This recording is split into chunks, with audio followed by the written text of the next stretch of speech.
Ashama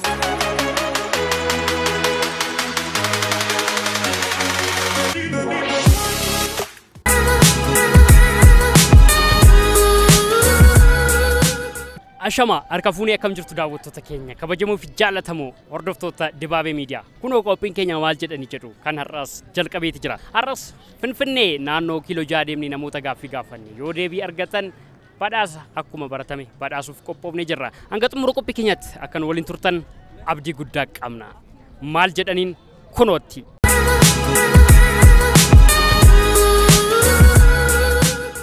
Hayyee gaaffiin sin gaafachuuf jedhe irratti eeyyama taatanii deebinaa laachuuf waan dhuftaniif hedduu galatooma mee maqaa kee maqaan koo Sanyii Dheeressaan jedhama kanaan jiraadhu as magaalaa Finfinneeti anillee akkasuma kanaan jiraadhu asuma magaalaa Finfinneeti maqaan koo Dr. Dirribaan jedhama Hayyee eeyyama taateef gaaffii keenya waan dhufteef hedduu galatooma mee maqaa kee Eebbaan jedhama Hayyee gaaffiin si gaafadhuuf eeyyama taatee deebinaa laachuuf waan dhufteef hedduu galatooma mee maqaa kee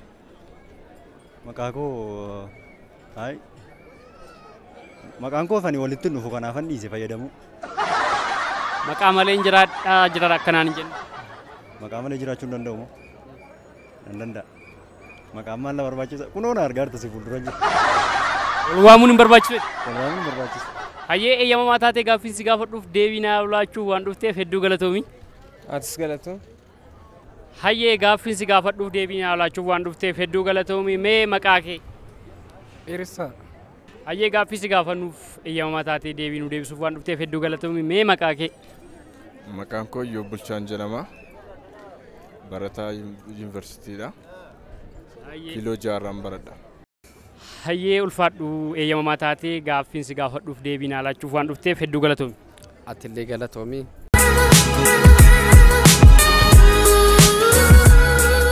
Hayyee gaaffiin kun ni jalqaba hiphoon dandeessa Mukora baay'ee miti garuu nan yaala Tole abbaa dheeraa jogolaa intala qaaruu mixmixaa haadha gabaabduu furdoo maalidha beekuu hin dandeenya abbaa irna deema እሺ intala qaaruu mixmixaa haadha gabaabduu furdoo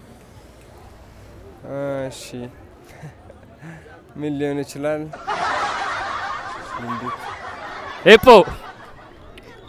Dhiphoo dha moo hibboo dha naan jette akkuma sii galetti qabatta gaafficha deebisaan halatta Toleesh maal jette irra deemi abbaa dheeraa jogolaa intala qaaruu mixmixaa haadha gabaabduu furdoo Oh my god Okay እና ማል deebii barbaadda moo jecha madha kun Lana deebita abbaa dheeraa jogolaa intala qaaruu mixmixaa haadha gabaabduu furdoo kan hin deebisuu natti hin fakkaatu argachuu hin dandeenye boleessaaf cadhaasaa osoo kennite bareeda deebisaa haadha dheertuu jechuun ijimmoodha ishee mimmixa jechuun immoo abidda yoo ta'u mooyyee ijimmoo fi gaayyaa deebisaa kan malatti amantaa Yaa'o gaaffisaa isa kaa'ee yaada meerre nu deebi'ee yeroo tokko abbaa dheeraa jogolaa intala qaaruu mixmixaa haadha gabaabduu furdoo haadha gabaabduu jechuun gaayyaadha abbaa dheeraa jechuun immoo ijimmoodha mataa mimmixa jechuun immoo abidda baaqelaadha aadaga Moqocaa bolotaa fi bolotaa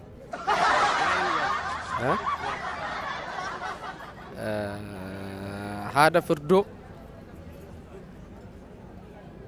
biyyan silaadha biyya naalaadha biyya Finfinnee silaadha Finfinneen kan kooti biyya Oromiyaa guutuu silaadha Tole sinarrabsu Kamran segafat, ipo kamera. Abbaa dheeraa jogola Intala qaaruu mixmixaa haadha gabaabduu furdoo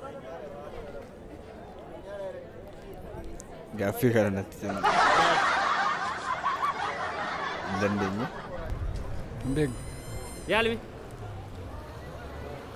irra deebi abbaa dheeraa jogolaa Intala qaaruu mixmixaa haadha gabaabduu furdoo.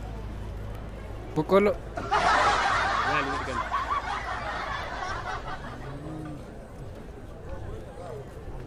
Nan arrabsitu lafa fudhatta. Naa kenni lafa. Finfinnee. Finfinnee kan kooti. Oromiyaa. Hayyee Oromiyaa. Kana beeku. Humnaayi. Hin beeku. Yaali waanuma tokko yaalii yoo dhabde. Ibbooyi kan qabne hin barbaadu ani. Waan dheeraa akkasii nama gaafate silaa.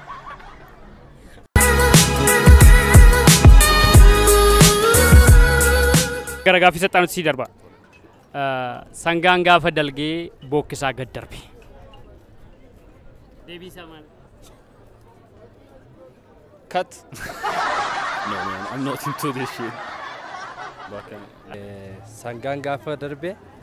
Sangaan gaafa dalgee bookkisaa gad darbe. Deebisaa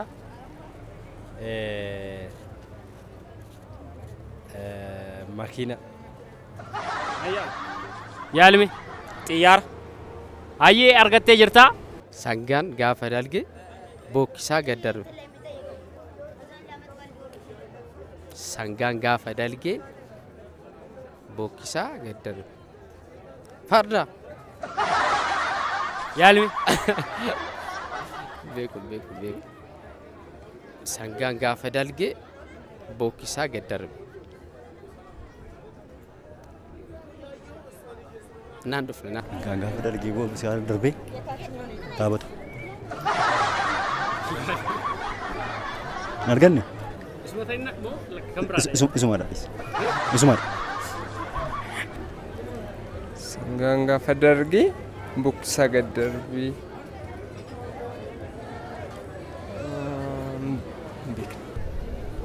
Andaaqoo. Korphee saree.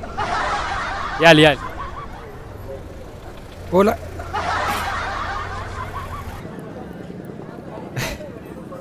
Sangaan gaafa dalgee bookkisaa gad darbu. Hin dandeenye gaaffii kana.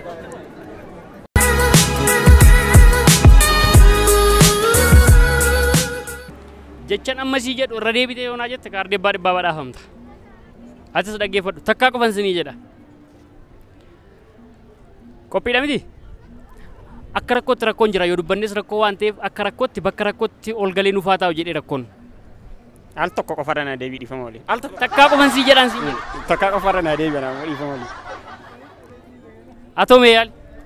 Akka rakkootti jakkoon jira. Rakkoon waan jiruuf ol galee taa'e.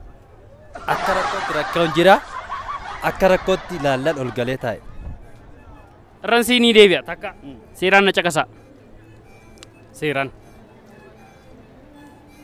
Akka rakkootti rakkoon jira yoo dubbannes rakkoo waan ta'eef akka rakkootti bakka rakkootti ol galee nuufaa taa'u jedhee rakkoon. Akka rakkootti rakkoon jira yoo dubbannes rakkoon jira akka rakkootti ol galee haa ta'u jedhe rakkoon. Mee ati moo yaali? Akka rakkootti rakkoon jira. Yoo dubbannes rakkoodha. Akkuma rakkootti ol galee haa taa'u jedhe rakkoon. Amaani deemuu nan danda'a? Nan deema. Hayyee ulfaadhu. Amma gaaffiin si gaafadhu. Jecha tokkoon si jedha irra deebitee yoo jette kaardee dhibbaa badhaafamta. Qophiidha? Kaardee dhibbaa. Bitichi baay'ee cimaa yoo ta'e 200 ol buti. Yoo argatte 200 si jechuufan jedha. Na dhaggeeffadhu. Akka rakkootti rakkoon jira yoo dubbannes rakkoo waan ta'eef bakka rakkootti akka rakkootti ol darbee nuufaa taa'u jedhe rakkoon. Irra deebi'ee. Takkaa qofan siin jedhaan jedhe. Jettee tareema. Hin jenne bara waan biraa isaa argama fakkaatu. Akka rakkootti rakkoon jira rakkoo gubbaa ol darbinee rakkoo goodaa teenye. Irra deebi'ee sammetti. Akka rakkootti rakkoon jira rakkoo gubbaa ol baanee rakkoo goodaa teenye. Hin arganne irra sii deebi'u takka. Akka rakkootti rakkoon jira yoo dubbannes rakkoo waan ta'eef akka rakkootti bakka rakkootti ol galee nuufaa taa'u jedhe rakkoon. Akka rakkootti rakkoon jira bakka rakkootti rakkannee. Dhiisi bakka hin Dandeenye? Akka rakkootti rakkoon jira jetteetti. Dhuguma jira. Maal goona yeroo dubbannu? Rakkoon ijaa jiruuf hin dubbannuudha. Dubban. Akka rakkootti hin jira. Bakka rakkootti rakkoon qabame nu hafaa taa'u rakkoon. Hin arganne mee yaali irra si deebi'u takka. Akka rakkootti rakkoon jira yoo dubbannes rakkoo waan ta'eef bakka rakkootti akka rakkootti qabamee nuuf haa taa'u jedhe rakkoon. Akka rakkootti rakkoon jira bakka rakkootti rakkoo qabannee nuuf haa taa'u jedhe rakkoon. Akka rakkootti rakkoon jira dubbannes rakkoo taa'u. Hin danda'amne. Akka rakkootti rakkoon jira rakkoo dubbachuuf rakkoo ta'a. Akka rakkootti rakkoon jira bakka rakkannetti. Akka rakkoon jira bakka rakkannetti.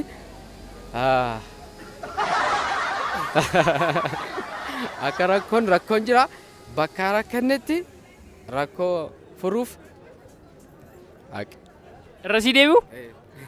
Akka rakkootti rakkoon jira yoo dubbannes rakkoo waan ta'eef bakka rakkootti rakkatee nuuf haa taa'u jedhe rakkoon. Akka rakkoon jira yoo dubbannes rakkoon jira bakka rakkootti haa turu akka rakkootti.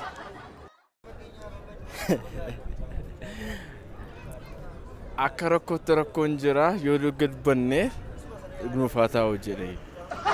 Takka irra si deebi'u? Akka rakkootti rakkoon jira yoo dubbannes rakkoo waan ta'eef akka rakkootti bakka rakkootti ol galee nuuf haa taa'u jedhe rakkoon. Akka rakkootti rakkoon jira yoo dubbanne rakkootu jira nuuf haa taa'u jedhe.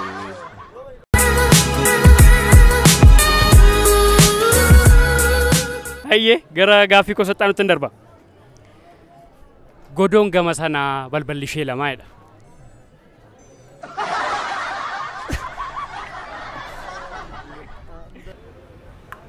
Ija.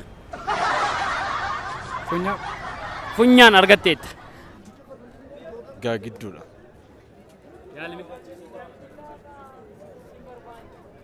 Godoon gama sanaa gaagidduun ishee lama. Godoodha miti. Godoon funyaan.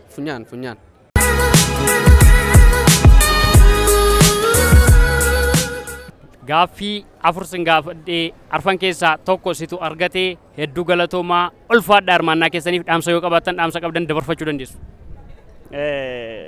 Gaaffii osoo nu jijjiirtee gaaffii biraa nu gaafatte boorraan alatti hin jiru gaaffiin biraa.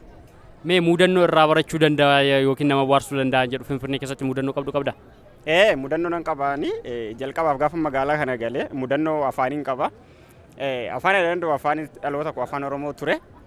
Dabalataan kan shaakalu afaan Ingiliffaati xiqqoo kanaan ala afaan Amaaraa kan danda'u as keessatti baay'inaan kan haasamu afaan Amaariffaa ture. As keessatti koominikeet godhee nama waliin jiraachuuf baay'ee rakkataan ture. Mirgi keenyas baay'ee yeroo sana dhiibbaa guddaatu nurra ture. Kanaan mudannoo guddaatu nu argatee ture. Amma erga haalli jijjiiramaa kun dhufee afaan keenyanis akka barbaannee haasofne iddoo barbaannetti kun amma iddoo amma jirru kanallee firiideemiidhaan dhaabannee haasofuu keenyaaf baay'ee akka mudannoottis fudhachaa gammachuu guddaatu natti dhaga'ama.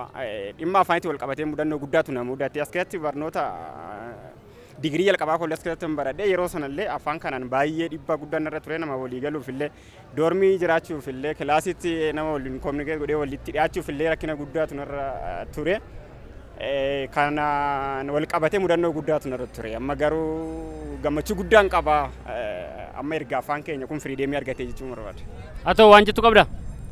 Asirratti akkuma boleessi keenya jedhee mudannoonni waa'ee qoonqaatiin nutti dhufe baay'ee osoo ta'ee jiru gaafa tokko mudannoodha jedhee kanan laalu akkam biyyaa dhufeen addisiidha. Kiraayii fudhannee gateenye booddee akkuma nama kaanii waa tokko bitachuu gaafa naqu afaan biyya keenyatiin washaboon jiraa hin jedheen. Namichi garuu waan hin dhageenyeef maalitti nama gaafa naan jedhu washaboon jiraa hin jedheen. Gaaf tokko akka carraa ta'ee yookaan maddi ilaalu namicha Oromoo tokko argadhe. Maal jedhee maalan jedhee jennaanii ati washaboo jettaa washaboon jedhamu cawuu jedhama naan jedhee mudannoo akkasii naquunname. Hayyee ulfaadhaa galatoomaa isin jaalannaa ulfaadhaa. Guddaa nu galatoomaa hayyee nagaa nuuf ta'a.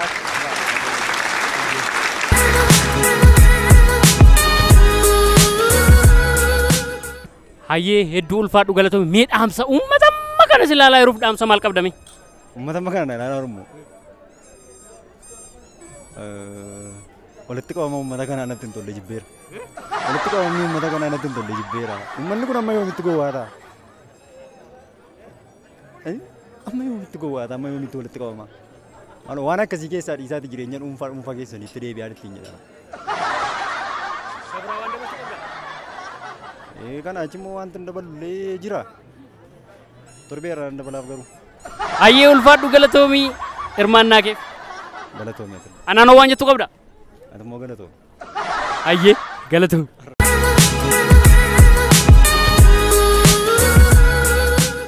Ayyee afgaaffii keenyaa biyya uummataatti waan dhufteef hedduu galatoomii ulfaadhu.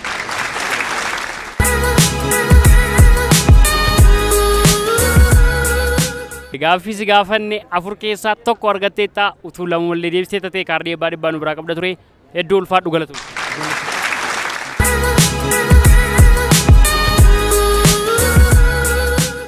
Gaaffii afur si gaafadhee afur keessaa tokko argattee hedduu galatoomii ulfaadhu. Eshi atillee galatoo. Dhaamsa dabarfattu qabda. Dhaamsa dabarfadhu uummanni keenya kun egaa aadaa isaati. Fakkeenyaaf hibboo nama hin deebisne adeemeera dhugaa dubbachuuf akan jechuun hedduu dubbisuu qabu akkan beekuu qabu hubadheen jira. Uummanni keenya kun egaa akka hibboo mammaaksa waan hunda kana sirriitti hubate ijoollee isaatii fuulduraatiif dabarsuun dhaamsa qaba. Galatoomii. Ayyee ulfaadhu galatoomii. Gaaffii afur si gaafadhee arfan keessaa tokko illee hin arganne hedduu ulfaadhu galatoomii. Galatoomii.